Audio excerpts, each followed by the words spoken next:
No curfew no दंगा, और UP में है सब चंगा।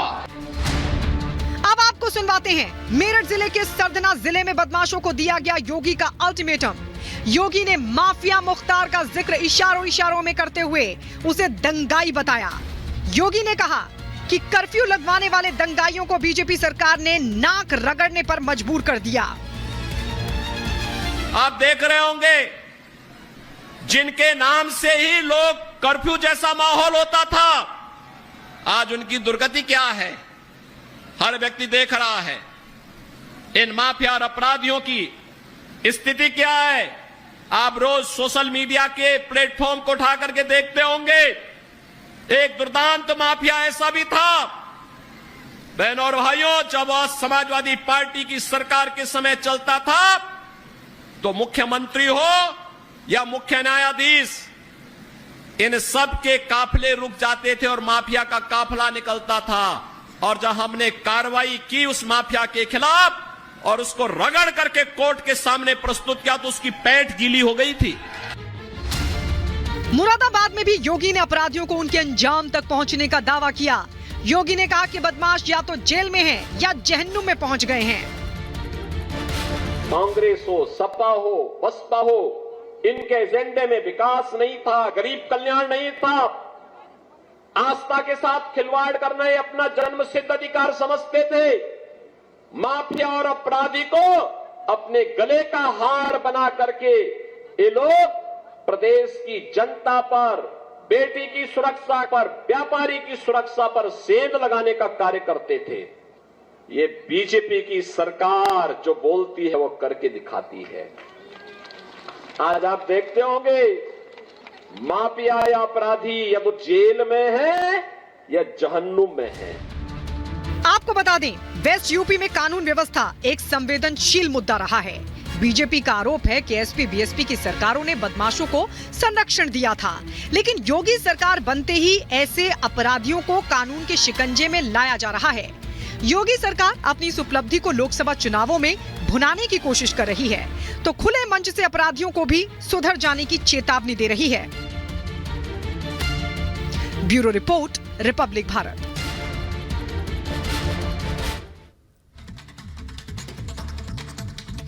और अब बात कांग्रेस के नेता राहुल गांधी की। राहुल गांधी की सियासी समझ और चुनावी रणनीति पर एक बार फिर से सवाल खड़े हुए हैं और सवाल उठाने वाले कांग्रेस के पूर्व दिग्गज नेता गुलाम नबी आजाद, जिनकी तरफ से कहा गया है कि कांग्रेस पार्टी के जो नेता हैं दरअसल वो देश के असल मुद्दों से भटक गए हैं। उन्होंने तो यहां तक राहुल गांधी को नसीहत दी है कि वो भारत को ना जोड़ें बल्कि पाकिस्तान को जोड़ें। रिपोर्ट आपको दिखाते हैं।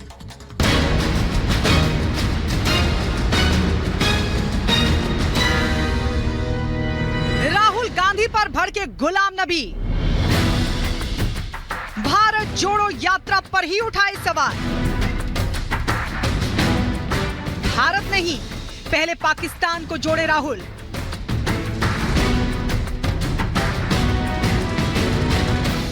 जम्मू कश्मीर के दिग्गज नेता गुलाम नबी आजाद ने राहुल गांधी और कांग्रेस पर सीधा हमला किया है। आजाद ने राहुल और कांग्रेस की सियासी और चुनावी समझ पर ही सवाल उठा दिए हैं। राहुल गांधी की न्याय यात्रा को निरर्थक बताते हुए आजाद ने दावा किया कि राहुल देश के असल मुद्दों से अनजान हैं, इसीलिए देश जोड़ने के लिए उन्होंने यात्रा निकाल ली। जम्मू कश्मीर में एक रैली को संबोधित करते हुए गुलाम नबी आजाद ने राहुल गांधी को जमकर खरी खोटी सुनाई। आजाद ने कहा कि भारत तो 70 साल पहले ही जुड़ चुका है, लेकिन राहुल गांधी को नहीं पता है कि नेहरू और पटेल भारत को काफी पहले ही जोड़ चुके हैं। गुलाम नबी आजाद ने कहा कि कांग्रेस के पास अब कोई सोच नहीं बची है, इसलिए पार्टी देश के असल मुद्दों को पकड़ ही नहीं पा रही है। उन्होंने तंज किया कि जब भारत पहले ही जुड़ा है तो कांग्रेस से लोग कैसे जुड़ेंगे। नहीं कहा भारत जोड़ो, अरे भारत तो जोड़ गया है सरदार पटेल और नेहरू ने। 1947 में तुम पैदा नहीं हो, तुम जरा हिस्ट्री पढ़ो, तुम सोचो अभी भारत जुड़ा ही। भारत तो कब का, सिर्फ 75 साल में जुड़े हुए। जिस आदमी को ये भी नहीं मालूम है कि भारत जुड़ गया है 75 साल और वो आज 75 साल के बाद यात्रा निकलना है, उसमें कौन वो ही जुड़ेंगे। क्योंकि दुनिया इतनी पागल नहीं है कि वो सोचेंगे भारत जुड़ा नहीं। गुलाम नबी आजाद पहले भी कांग्रेस की रणनीति पर सवाल उठा चुके हैं। अपनी चुनावी रैली में बोलते हुए आजाद ने राहुल गांधी पर तंज भी किए। आजाद ने कहा कि पाकिस्तान टूट चुका है, अगर उन्हें जोड़ना ही था तो वो पहले पाकिस्तान और बांग्लादेश को आपस में जोड़ दें। कौन सा हिस्सा हमारे हिंदुस्तान का टूट गया? पाकिस्तान का टूट गया। वहां जाओ लोग, बांग्लादेश और पाकिस्तान, यहां तो कोई टूटा नहीं, यहां तो सब जुड़े हैं, कश्मीर से कन्याकुमारी तक। तो जिनको मुद्दा नहीं मालूम कि देश का मुद्दा क्या है, देश का मुद्दा महंगाई है, देश का मुद्दा बेकारी है, देश का मुद्दा बेरोजगारी है।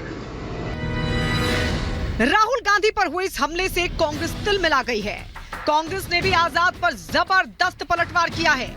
कांग्रेस नेता उदित राज ने कहा कि खुद गुलाम नबी आजाद की सारी सियासत कांग्रेस के भरोसे रही है। जनता से दूर रहने वाले आजाद जैसे नेताओं को जनता खुद जवाब देगी। गुलाम नबी आजाद को भी ये भी नहीं पता है कि या होगा कि जो पार्टी बनाई वो जुड़ी नहीं है, टूट गई है, नाम है। तो उनको चूंकि कांग्रेस लगातार राज्यसभा भेजती रही है, कोई मेहनत और मशक्कत से जीत के तो आते नहीं थे। आपको बता दें कि गुलाम नबी आजाद ने अपनी उपेक्षा की वजह से कांग्रेस छोड़ दी थी। पार्टी छोड़ते वक्त आजाद ने दावा किया था कि कांग्रेस पूरी तरह से जनता से कट चुकी है और उसका शीर्ष नेतृत्व चाटुकारों से घिरा हुआ है। अब आजाद अपनी पार्टी बनाकर जम्मू कश्मीर में चुनाव लड़ रहे हैं। जम्मू कश्मीर में उनका मुकाबला उनकी पुरानी पार्टी कांग्रेस से भी है, इसीलिए कांग्रेस और उनके नेताओं के खिलाफ आजाद मोर्चा खोले हुए हैं। Bureau report, Republic Bharat.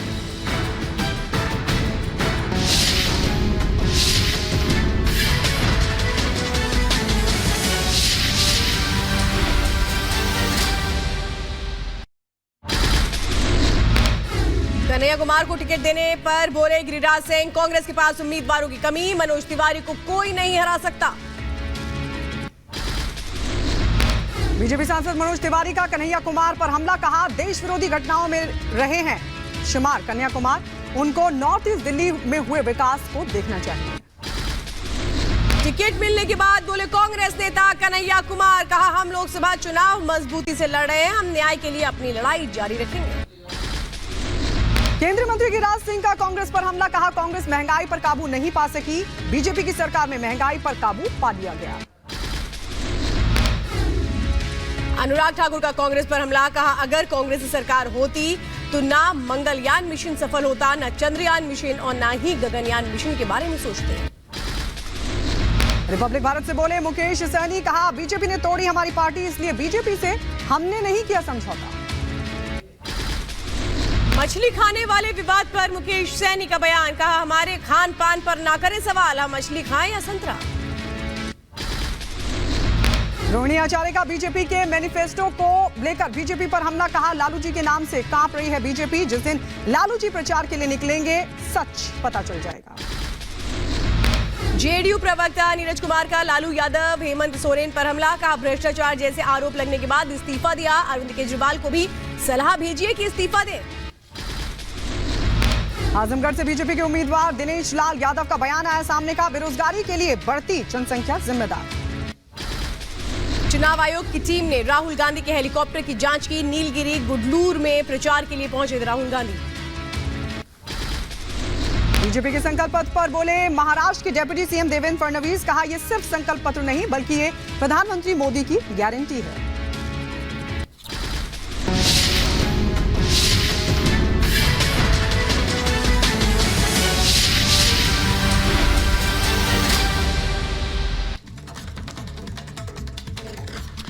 और वहीं पहले फेज का चुनाव 19 तारीख को होने जा रहा है, उससे पहले इलेक्शन कमीशन का जो एक्शन है वो लगातार देखने को मिल रहा है।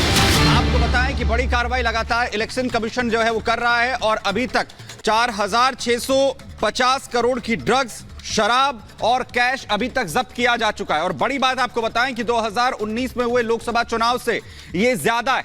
4,650 करोड़ रुपए की ड्रग्स अभी तक बरामद की जा चुकी है। शराब और कैश भी इसमें शामिल हैं, जिसकी कीमत 2019 में बरामद कैश, शराब और ड्रग्स से ज्यादा है। 19 अप्रैल को पहले फेज का इलेक्शन होना है, चुनाव होना है और उससे पहले एक्शन लगातार ईसी का जारी है।